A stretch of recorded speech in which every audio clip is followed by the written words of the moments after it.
Good evening, and we're jumping straight into the conversation that has everyone talking this Tuesday evening. Governor Makinde of Oyo State just dropped some serious truth bombs during his media chat in Ibadan. And if you think this is just another political story, wait until you hear what he said about hunger, anger, and the wave of defections rocking Nigerian politics right now. So here's what is happening. Governors have been defecting from the People's Democratic Party to the All Progressives Congress like it is going out of style.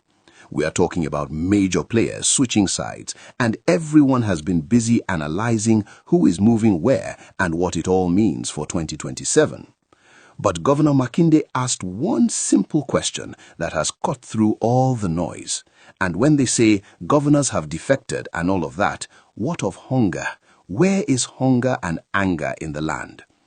That question right there is the real conversation we should be having, because while politicians are busy changing party colors, millions of Nigerians are struggling to put food on their tables.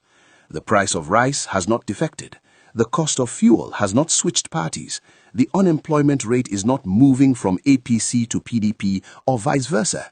These realities are still very much present in the lives of everyday Nigerians. During his media chat on Tuesday, Makinde did not just talk about defections, he issued a serious warning about the direction Nigeria is heading. He said, we need to start talking about the survival of democracy in Nigeria, because individual ambition is tertiary, not even secondary. The governor went further to say that we should all keep talking because we run the risk of an Arab Spring situation. Now, if that does not get your attention, nothing will. For those who might not know what the Arab Spring was, it was a series of uprisings in North Africa and the Middle East where people who were frustrated with their governments and economic conditions took to the streets in massive protests that toppled several governments. Some of these situations turned violent and chaotic.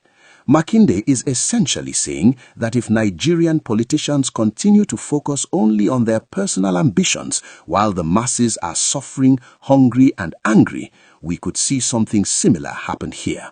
And trust me, that is not something anyone should want.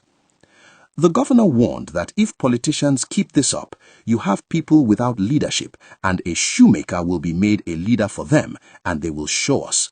In fact, people should write it down. What Nigerian people will show politicians and elites in 2027, we cannot imagine it right now. That statement carries serious weight because it speaks to the frustration building up across the country. When people feel abandoned by their leaders, they look for alternatives, and sometimes those alternatives are not the orderly democratic processes we're used to.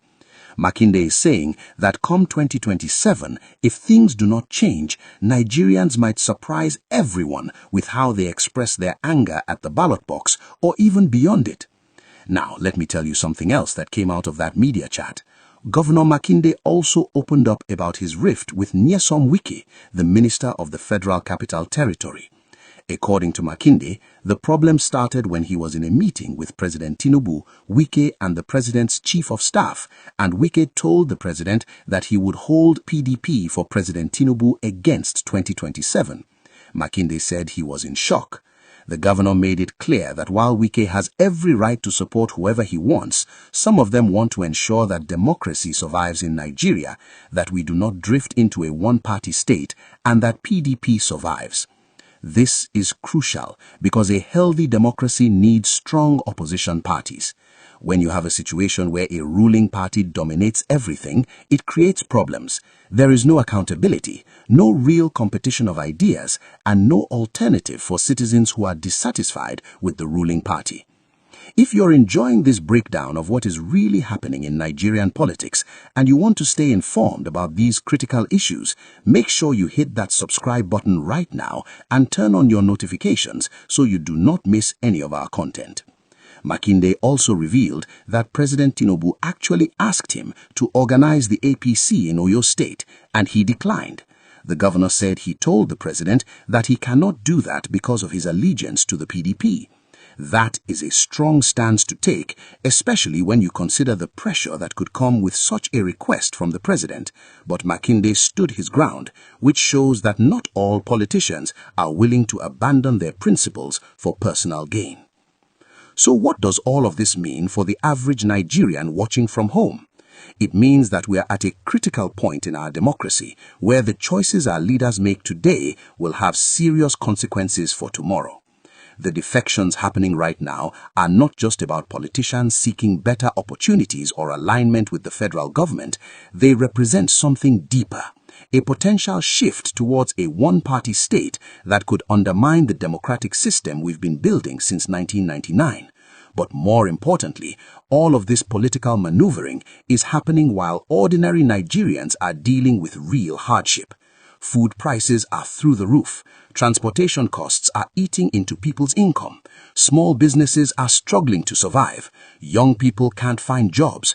And while all of this is happening, the political class is focused on who is jumping to which party. Governor Makinde's message is clear. The only defection that should matter to Nigerians right now is when hunger defects from our markets, when anger defects from our communities, when poverty defects from our homes. Until that happens, all these political movements are just distractions from the real issues. The governor also emphasized that it is the Nigerian people who will decide what happens in 2027, not political analysts, not party strategists, but everyday Nigerians who are living through this hardship. And that's a powerful reminder that democracy ultimately belongs to the people, not to the politicians who sometimes forget who put them in office. The Arab Spring reference is particularly striking because it shows that Makinde understands history and the patterns that lead to social upheaval. When governments become disconnected from the people they serve, when economic conditions deteriorate while leaders focus on power struggles, when citizens feel they have no voice and no hope, that's when things can spiral out of control. Nobody wants Nigeria to go down that path. Nobody wants to see the kind of chaos and instability that some Arab Spring countries experienced. But the warning is there and it is real. Leaders need to pay attention not to who is defecting to which party, but to the suffering masses who are one crisis away from losing patience completely. As we head towards 2027, every Nigerian needs to stay engaged, ask questions, and hold leaders accountable regardless of which party they belong to. The issues that affect your daily life, the cost of food, the availability of jobs, the security of your community, the quality of education for your children, these should be at the center of every political conversation. Do not let politicians distract you with party drama while they ignore the real problems. Governor Makinde has thrown down the gauntlet, and now it is up to all of us to keep the conversation focused on what truly matters. Share this video with your family and friends so they can also be informed about what is really happening behind the political headlines, and let's keep having these important conversations about the future of our country.